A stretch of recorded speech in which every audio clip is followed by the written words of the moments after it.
Hey, welcome back. I hope you're doing absolutely fantastic. And if you're new, I'm Vox, and this is my creative space where I share with you all of my crafty shenanigans. And today in specific, I want to share with you everything that I managed to finish sewing for the last few weeks. Well, behind me I have 4 things that I finished sewing in the last few weeks, even though, 4 things is not a lot. I'm quite happy with these 4 items. I put a lot more time into the quality and thinking about this item before I sew them. So I've actually been wearing them quite a lot, and I wore the dress as well to a wedding. So I'm going to put them all on and show you how they fit and talk to you about the patterns and modifications that I did. And hopefully you get some inspiration of items that you can also sew during the summer.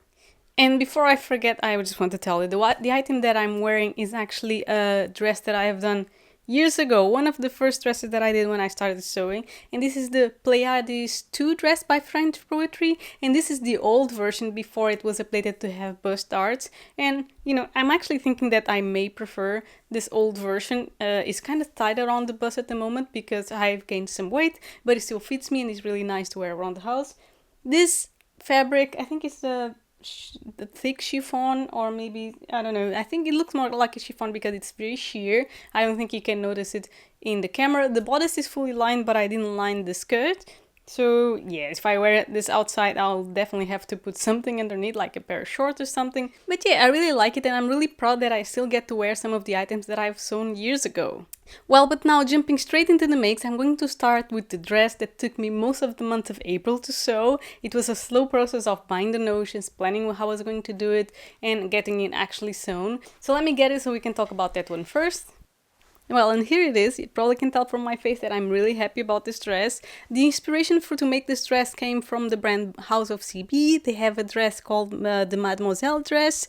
It is quite expensive. I did consider buying it, but on top of paying for the actual dress, which is not cheap, I would also have to pay for the customs tax because there are no stores in Europe. So yeah, I decided to make my own. So for the bodice, I used the Rose Cafe Bustier dress pattern by Dario Pattern Making. I took some time to test the cups because I had the old version of the pattern. She released the new one, and now she has bust cup options with a lot of options, and I had to test. I did 3 tests, and then I ended up with the one that she actually suggested in the pattern, but it was good to test it anyway. And yeah, I'm really happy. It fits really well. I'm able to wear it without a bra underneath. Well, it would be really hard to wear this one with a bra.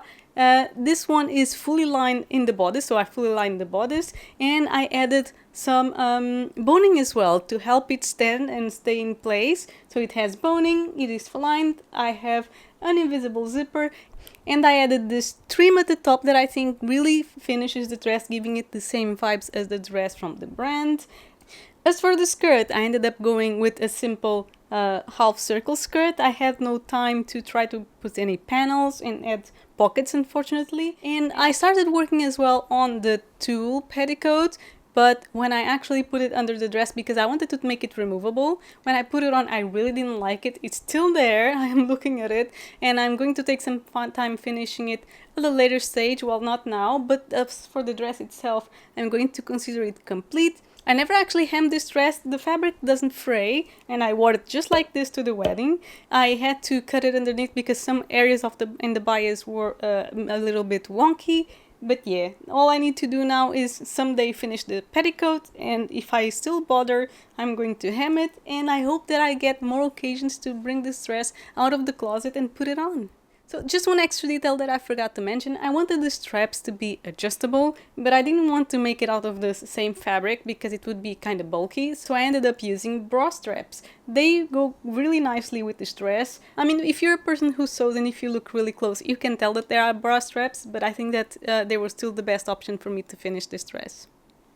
Well, and this one is actually a pair of pants. I rarely make pants. I mostly make dresses all the time, and that's mostly because I'm kind of afraid of making pants. I think that they are something that is so complicated because of the zip fly, and I didn't think that I would like pants that have an elasticated waist, but I'm really, really in love with this one, so much so that I think this is probably going to be a TNT in my wardrobe. And the pattern is the Clyde work pants by Elizabeth Suzann. I got this pattern years ago when she made her patterns free, and I checked it, and at the moment is, in my opinion, quite an expensive pattern, so I don't know if I would buy it at the moment, at least not without trying it first. But now that I've sewn it, I think that for me it is actually worth the price. I actually made two. I'm going to talk about the other one next. So this took me only 1 day to sew, and it's really comfortable. This is great for me to walk around the house because I work from home, and during the summer, instead of wearing sweatpants or leggings, I'll be lounging around on this ones. It's actually easy as well to put something else on and, you know, kind of adjust it to wear outside of the house as well. So I'm hopefully putting some footage up here so you can see how it looks. I also used a very nice label on this one that was gifted to me by Agata, by Agata Scottish, so thank you very much, Agata.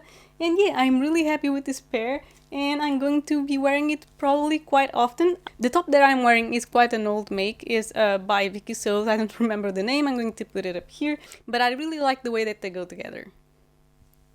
This is the second pair of the Clyde work pants that I've done. I finished that one, as I told you, in 1 day, and the next day in the morning I cut this one, and I also managed to cut and sew this one in 1 day only. And this one I've worn the most because I prefer wearing black. It was washed quite a few times. I really like this fabric. It is a cotton twill, but since it is black, you can always see that it's full of hairs from my cats. But yeah, I really like this one, and I wear it a lot inside and outside the house. This one also has a really cute label gifted by Agata, and I think it really fits this pair of pants really well since it has a little cat and the pair of pants is always filled with cat hair. So this is the last make that I have to show you. This one is the Tulip top by Fortiv. I don't think they have a YouTube channel. I'm going to put up here their Instagram in case you want to check. And I'm really happy with this one. I wish that I had sized down. Of course, it was a pattern test and I went with the recommended size. I just wish that I had sized down one bit, but it still fits really nice. And I'm also able to wear this one without a bra, which is really nice. You can see it has these ribbons at the sides. Well, this is kind of a corset top, which is really nice. I'm going to style this one with the Clyde work pants. This top works really well with pants, but I think it will work really well with dresses as well as a layering piece. So yeah, this is one of those pieces that I'll have in my wardrobe, and I'll have some time to play around and find new ways to wear it.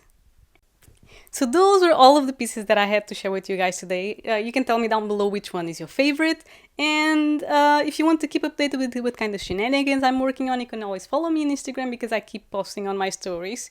I think at the moment, I think I'm going to a little bit of a crisis. I think I lost my sojo a little bit, so I'm mostly working on smaller pieces and I'm going through a lot of patterns to try to get myself going again. Talking about patterns, if you want to see the haul that I've done recently all about vintage patterns, you can click on the video. It should be somewhere right here, and if you want to see something else, that should be another video over there. Thank you a lot for watching. If you're still here, I really appreciate you, and I hope to see you on my next one. Happy crafting!